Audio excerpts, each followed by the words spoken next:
নমস্কাৰ SMN India নিউজলৈ আপোনালোকক স্বাগতম জনাইছোঁ।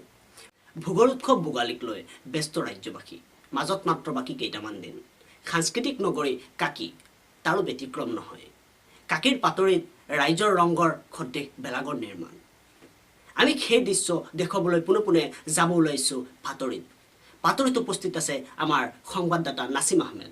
নাছিম আহমেদে দেখুৱাব আপোনালোকক সম্পূৰ্ণ দৃশ্য। ভোগালী বিহু অসমীয়া বাপতি সাহোন বিহু ভোগালী বিহু অসমৰ চাৰিওফালে অসমীয়া ৰাইজে মনে প্ৰাণে উদযাপিত কৰিবলৈ প্ৰস্তুতি আৰম্ভ কৰিছে ভোগালী বিহু। ঠিক একেদৰেই আমি বৰ্তমান উপস্থিত আছোঁ কাকি অঞ্চলৰ পাতৰি ৰাইজে ভোগালী বিহু ভেলাঘৰ সাজি সম্পূৰ্ণ ৰংঘৰ সজি ভেলাঘৰ সাজি ভোগালী বিহু উদযাপন কৰিব। এইবাৰ আমি কেমেৰা পাৰ্চনক অনুৰোধ কৰিম যে এই সম্পূৰ্ণ দৃশ্য দেখুৱাবৰ কাৰণে, আৰু এইখিনিতে ক'ব খুজিছোঁ যে অসমীয়া জাতি মাটি তথা ভেটিৰ অস্তিত্ব ৰক্ষা কৰিবৰ কাৰণে অসমীয়া যুৱকসকলে অপ্ৰাণ চেষ্টা চলোৱাৰ লগতেই সম্পূৰ্ণভাৱে প্ৰস্তুত হৈছে সেই ঐতিহ্যপূৰ্ণ দৃশ্য মনোমোহিত কৰিব কাৰণে।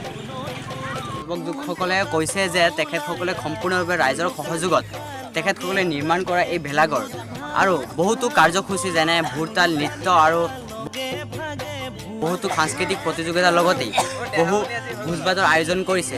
আৰু আমি ইয়াৰে স্থানীয় যুৱতীসকলৰ তেখেতসকলৰ পৰা জানিব বিচাৰোঁ, কাৰণ বিহু মানে অসমীয়া জাতীয় জীৱনৰ এটা বহুত উৎসৱ, সেইটো মানে ভাষাৰে ক'ব নোৱাৰি। আৰু তেখেতসকলৰ পৰা আমি জানিব বিচাৰিম তেখেতসকল কিমান উৎসাহ এই ভোগালী বিহুক লৈ পেলাই। হয়, পোনপ্ৰথমে অসমবাসী ৰাইজলৈ মানে কি ইয়াতে আপোনালোকে গম পাইছে ৰংঘৰ আৰ্হিত এইটো নৰা দি ইয়াত কোনো আৰ্টিফিচিয়েল বস্তু লগোৱা নাই। এইটো চব নৰা বাঁহ তেনেকৈ সকলোৱে লগে ভাগে কৰিছে।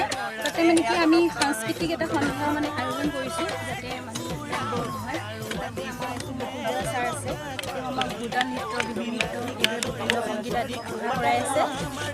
গতিকে তেনেকৈ আৰু চাওঁ, আৰু ৰাইজৰ সহযোগিতাও আছে, সকলোৱে সহায় কৰিছে, গাঁওবাসী ৰাইজেও সহায় কৰিছে, লগতে গোটেই আঞ্চলিকৰ মানুহ আহিছে সহায় কৰিছে, পুঁজিৰ পৰা ধৰি সকলো সহায় তেওঁলোকে কৰিছে, হাতে কামে লাগি আছে। গতিকে চাওঁচোন আমি কিমান দূৰ আগবাঢ়িব পাৰোঁ। তাকেই আৰু আখৰা চলাইছোঁ আৰু সকলোকে আমন্ত্ৰণ জনাইছোঁ। ধন্যবাদ।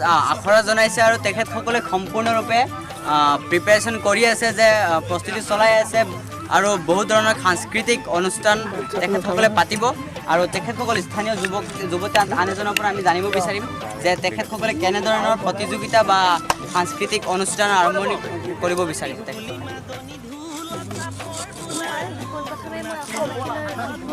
শুভেচ্ছা জনাইছোঁ।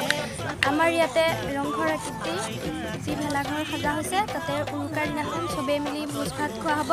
আৰু সন্ধিয়াৰ টাইমত আমাৰ সাংস্কৃতিক অনুষ্ঠান আছে, ভোৰতাল নৃত্য আছে, বিহু নৃত্য আছে, আৰু তেনেকৈ আৰু বিহু গান হ'ব, তেনেকৈ হ'ব আৰু সাংস্কৃতিক লগত এই ভেলাঘৰ নিৰ্মাণ কাৰ্যসূচীৰ বিষয়ে তেখেতসকলৰ পৰা জানিব বিচাৰিম কিমান কষ্ট কৰি পাতৰিবাসী ৰাইজে এই অসমীয়া অস্তিত্ব জাতীয় জীৱন ৰক্ষা কৰিবলৈ সম্পূৰ্ণ প্ৰয়াস কৰিছে।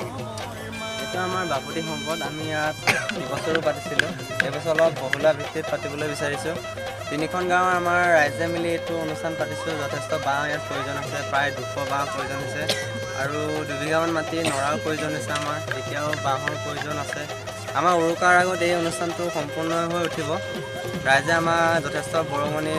উৰুকাৰ বাবে আপোনালোকে কেনেধৰণৰ প্ৰস্তুতি চলাইছে? উৰুকাৰ বাবে আমি প্ৰস্তুতি মানে ৰাতি আমি উৰুকাৰ নিশাখন প্ৰায় 1000মান মানুহে আমি ইয়াত ভোজ ভাত খাম, আৰু সাংস্কৃতিক এটা অনুষ্ঠান আছে, বিহু থাকিব, তাৰে আমাৰ ভোৰতালৰ নৃত্য থাকিব, এনেকুৱা কিছুমান, আৰু আমাৰ এটা লটাৰী প্ৰতিযোগিতা ৰখা হৈছে ইয়াত। তেনেকুৱাই প্ৰস্তুতি সম্পূৰ্ণৰূপে যুৱক যুৱতীৰ দ্বাৰা সকলো ৰাইজৰ সহযোগত নিৰ্মাণ কৰে এই ৰংঘৰ সদৃশ ভেলাঘৰ সঁচাকেই অসমীয়া ৰাইজৰ, অসমীয়া যুৱক যুৱতীসকলৰ এক সুন্দৰ পদক্ষেপ। আৰু আমি স্থানীয় ৰাইজৰ পৰা আৰু মত জানিব বিচাৰিম যে তেখেতসকলে কিমান কষ্ট কৰিবলগীয়া হৈছে, বা অৰ্থখিনি যিখিনি টকাৰ প্ৰয়োজন হৈছে তেখেতসকলে কেনেকৈ সংগ্ৰহ কৰিছে।